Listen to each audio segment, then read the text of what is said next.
sa pagdiriwang ng ika-127 taong paggunita ng mga araw ng mga bayani, kinilala ni Pangulong Ferdinand Marcos Jr. ang mga matatapang at kapitagang bayani ng Pilipinas. Kasabay ng pagdiriwang, mas pinalakas pa ni Pangulong Marcos ang panawagan kontra korupsyon at katiwalian sa pamahalaan, lalo ng mga usapin sa maanumalyang flood control projects. Aniya, huwag abusuhin at pagkaita ng mga Pilipino ng kanilang karapatan. Si Chandra Salayod magbabalita. Kasabay ng paggunita sa pambansang araw ng mga bayani, nanawagan si Pangulong Ferdinand Marcos Jr. na labanan ang katiwalian at pang-aabuso.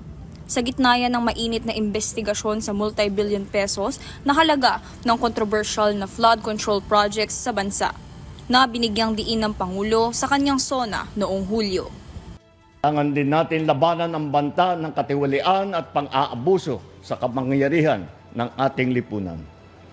Dahil hindi lamang salapi ang kanilang ninanakaw, kundi pati ang kalusugan, pangarap at kinabukasan ng mga susunod na henerasyon na Pilipino.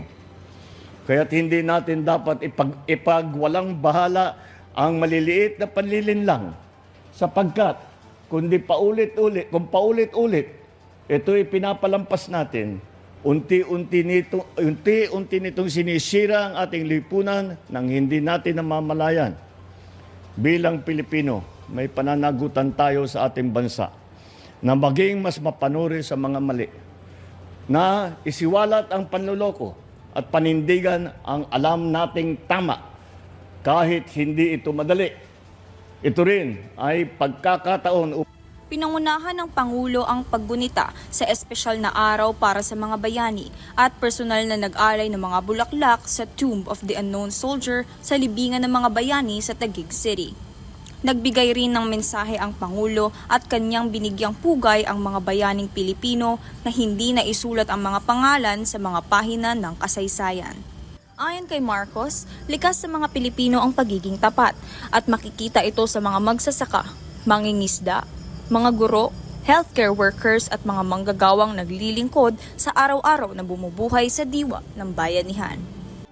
Bilang panghuli, hinikayat ng punong ehekutibo ang mga Pilipino na labanan ang pagkait sa ating karapatan.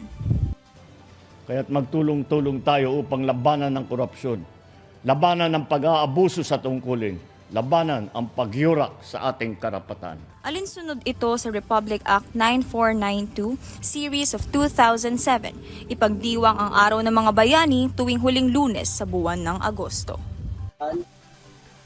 Ito ay upang alalahanin ang kagitingan ng bawat bayaning Pilipino.